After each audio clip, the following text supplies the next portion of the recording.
એટલે વિશાલ, હું નમણે આજ દઈને બેઠો. તો એલા ભાઈ શું કરું, મજૂરી ખેડ અને ખાતર દિવસે ને દિવસે મોંઘા થતા જાય છે, ઉત્પાદન ઘટતું જાય છે, આવક ઘટતી જાય છે. તો ખેડૂત શું કરે કયો તમે? તો આવા પ્રશ્નો છે એ દરેક ખેડૂતના મનમાં છે. તો તું હાર્દિક કે આનું સોલ્યુશન? બાકી વિશાલ, માણસો ગમે એ વાતું કરે, ખેતી ખર્ચાળ છે ગમે એ છે, પણ ખેતી છે એ આજ પેલા અને આના પછીના ભવિષ્યમાં એ રહેવાની જ છે. ખેતી છે એ માણસોની જરૂરિયાત છે, એના વગર હાલશે નહીં. કદાચ ગમે એ ઉદ્યોગ છે, ગમે એ વસ્તુ છે એ બંધ થાય તો હાલશે, પણ ખેતી વગર હાલવાનું નથી. એટલે ખેતી તો રહેશે રહેશે ને રહેશે, એના વગર નહીં હાલે. આપણે નહીં કરીએ તો કોર્પોરેટ સંસ્થા છે એ કરશે, બાકી ખેતી તો થવાની જ છે. વિશાલ, તું જે વાત કરશો ને કે અત્યારે ખેતી મોંઘી થતી જાય છે, ખેતી મોંઘી થવામાં ખર્ચો જે છે એ મજૂરીનો ખર્ચ છે. મજૂરીનો ખર્ચ છે એ આપણા હાથની વાત નથી. કાં તો જાતે કરવું પડે અને બીજા પાસે કરાવવું છે તેનું આપણે જે ખર્ચ થતો એ દેવું પડે. બીજું રહ્યું દવા, ખાતર અને બિયારણ. બિયારણ તો આપણે જે કાંઈ લેવું છે એ લેવું પડશે, જે કાંઈ વાવવું છે. અધરવાઇઝ આપણે આપણું પોતાનું બિયારણ ઘરે રાખવું પડે. જો આપણે માંડવી કે કાંઈ વાવવું હોય તો આપણે આપણું બિયારણ રાખવું પડે, જે આવતા વર્ષે વાવવાનું છે એ પ્લાનિંગ કરીને અગાઉ. હાઇબ્રિડ હોય તો હાઇબ્રિડ આપણે બહારથી જ લેવું પડે.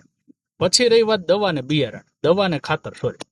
તો ખાતર છે એ આપણે બને ત્યાં સુધી આપણે જે કાંઈ પાક વાવવો હોય તો એનું આપણે અગાઉથી થોડુંક એક વખત જમીનનું પૃથ્થકરણ, સોઇલ ટેસ્ટિંગ કરીને એમાં જે જમીનને અને આપણા પાકને જે જરૂરિયાત છે એ પ્રમાણેના જો પોષક તત્વો, એ પ્રમાણેનું ખાતર આપણે વાપરીએ તો 100% આપણે ખાતરમાં ખર્ચ ઓટોમેટિક આપણે ઘટાડીએ. કે જે જરૂર હોય એટલું જ આપણે ખાતર આપવું જોઈએ પાકને.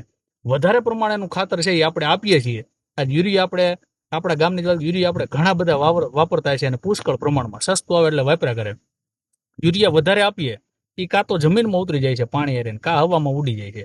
પાકને એને જેટલું જોતું હોય એટલું જ લે. બાકીનું વધારાનું જે ખાતર છે એ તમે નાખો તો એ જમીનમાં એમને પડ્યું રહે અને અલભ્ય સ્વરૂપમાં વહી જાય. એટલે પાક છે એ, આપણો પાક છે એ લઈ ન શકે. એટલે ખાતર છે એ જરૂરિયાત પ્રમાણે વાપરવું જોઈએ.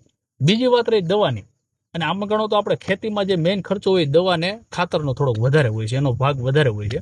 તો દવાનો જે ખર્ચો છે એ હંમેશા જો આપણે જે કોઈ પાક વાવ્યો હોય એમાં આપણે આગોતરું આયોજન કરીએ. આપણે જોઈએ કે ભાઈ હવે છે એ કઈ જીવાત કે કયો રોગ છે એ આવવાનો છે, અથવા તો જે રોગ અથવા તો જીવાતની જ્યારે શરૂઆત હોય ત્યારે જો એની આપણે સારવાર અર્થે એની આપણે જો દવા વાપરીએ, એની માટેની કોઈ પણ સારી દવા વાપરીએ તો એમાં આપણને 100% રિઝલ્ટ સારું મળે.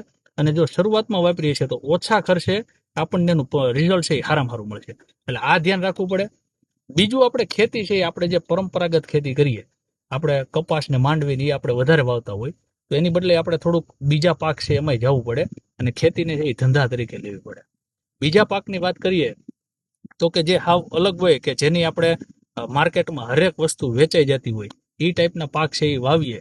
અને એ છે, અથવા તો આપણે શાકભાજીનો, આપણા ગામમાં શાકભાજી ઘણા કરે છે, તો શાકભાજીમાં તમે જો થ્રુ આઉટ ધ યર વાવતા હોય તો તમને એમાં ઘણો એવો સમય આવતો હોય કે ત્યારે તમને એનો લાભ છે એ મળી જતો હોય છે. તો એવાય અલગ અલગ પાકો તમે વાવતા જાઓ. જેને જાજી જમીન છે એને તો હું કહું હકીકત થોડુંક છે એ શાકભાજી અથવા તો બીજા કોઈ પણ પાક, અલગ અલગ પાકના અખતરા કરવા જોઈએ, જેથી કરીને જો એમાં સફળતા મળે તો આપણને એનું વળતર છે એ સારું મળતું હોય છે. બાકી નહીતર આપણે વીઘાની જે આવક છે અને આપણે જે પરંપરાગત પાક વાવીએ તો એમાં એ સીમિત હોય અને એ એટલું જ આવવાનું હોય છે. એમાં કોઈ બહુ લાંબો વધારો કે ઘટાડો થતો નથી.